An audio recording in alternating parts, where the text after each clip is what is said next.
बिस्मिल्लाहिर्रहमानिर्रहीम। मंजिल उनको मिलती है जिनके इरादे मजबूत हों, और जब तक मंजिल उनके कदमों के नीचे बिछ न जाए वो रुकते नहीं, थमते नहीं। मुझे सामाईन, आज हम आपको हिम्मत, हौसला और लगातार मेहनत की वो सच्ची दास्तान सुनाने जा रहे हैं जिसको सुनकर काफ़ी लोगों को हिम्मत मिली और जिससे काफ़ी ज़िंदगियाँ भी बदली होंगी। कैरोली टकास हंगेरियन आर्मी का हिस्सा था। वो इस कदर बेहतरीन पिस्टल शूटर था कि उसके मुकाबले का वहाँ कोई न था। उसका ख्वाब था कि वो ओलंपिक्स में शिरकत करे और गोल्ड मेडल जीते, लेकिन चूँकि वो सिर्फ सार्जेंट था, लिहाजा हंगेरियन आर्मी ने इसे ओलंपिक्स में शिरकत की इजाज़त से इनकार कर दिया। लेकिन अच्छा शूटर होने की मेहनत उसको ज़्यादा देर रोक न सकी और आखिरकार उसको इजाज़त मिल गई। उसने ओलंपिक्स में हिस्सा लेने और गोल्ड मेडल हासिल करने के लिए इस निशानेबाज ने सख्त मेहनत की।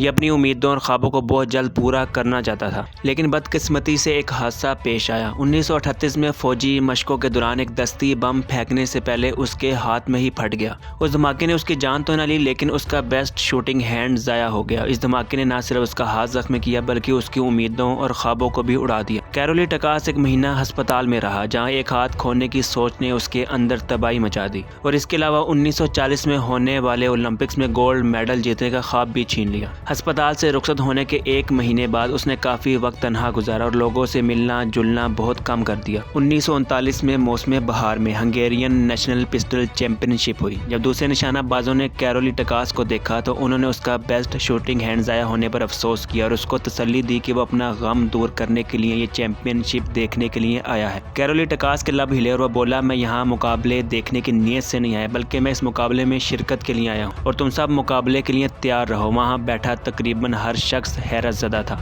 जब मुकाबला शुरू हुआ तो वहाँ बैठा हर शख्स तवक्को कर रहा था कि वह अपना ज़ख्मी नकारा दाएं हाथ से निशाना लगाने की कोशिश करेगा ताकि वह दोबारा शूटिंग के लिए अपनी जज्बाती प्यास को बुझाए। लेकिन जब टकास की बारी आई तो उस शख्स ने पिस्टल अपने बाएं हाथ से उठाया। उसका अनट्रेंड हाथ से जब उसने निशाना लगाया, वहाँ बैठे शायकीन और सामाईन ने देखा वो निशाना जो सीधा निशाने पर लग रहा था। और फिर वो हुआ। उस चैंपियनशिप का फातेह करार वो वन हैंडेड शख्स था जो अपना हाथ खोने के बाद टूटा नहीं, बल्कि वह अस्पताल से आने के बाद सख्त मेहनत करता रहा अपने एक हाथ से, क्योंकि उसके ख्वाब, उसके सपने उसकी तकलीफ़ों से बहुत बड़े थे। उसके इरादे उसके टूटे जिस्म के मुकाबले बहुत सख्त और मजबूत थे। उसने सोचा, मैं उसकी फ़िक्र क्यों करूँ जो मेरे पास नहीं। मैं देखना चाहता मैं जो बाएँ हाथ से करूँ उससे मैं क्या कर सकता। इस राह पर चलते और महीनों की मेहनत उसको तकलीफ़ तो हुई, पर वो खेल में वापस आ गया। लेकिन ओलंपिक्स जीतने का उसका ख्वाब एक बार फिर बिखर गया, क्योंकि इस बार 1940 के ओलंपिक्स को वर्ल्ड वार 2 की वजह से मंसूख कर दिया गया। इससे उसको दुख तो बहुत हुआ, पर वो रुका नहीं। 1944 के ओलंपिक्स में अपने नामुकम्मल ख्वाब को पूरा करने के लिए वो इंतज़ार और लगातार मेहनत करता रहा, लेकिन शायद किस्मत को कुछ और ही मंजूर था। बदकिस्मती से जारी जंग की वजह से 1944 के ओलंपिक्स को भी मंसूख करना पड़ा। लेकिन कैरोली टकास वो आदमी नहीं था जो वक्त और किस्मत के हाथों खुद को फांसी या ख़त्म कर ले।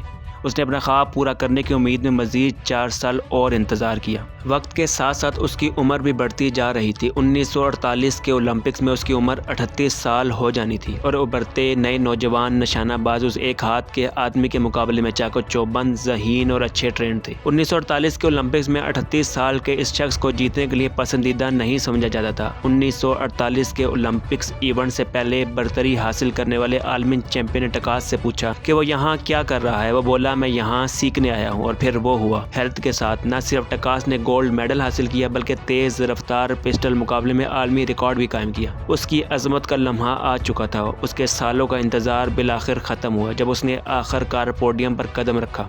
वो फ़ख्र के साथ झुका कि सोने का तमगा उसके गले में डाल दिया जाए। पिछले चैंपियन ने उसको ये कहते हुए मुबारकबाद दी कि वो काफ़ी सीखा हुआ और काफ़ी तजर्बाकार है। और फिर 4 साल बाद ओलंपिक्स हुए। फिर 1952 के ओलंपिक्स में इसी इवेंट में वो शख्स कैरोली टकास दोबारा गोल्ड मेडल जीतने में कामयाब रहा, जिसने दोबारा ओलंपिक्स में लगातार गोल्ड मेडल जीतने का रिकॉर्ड भी अपने नाम किया।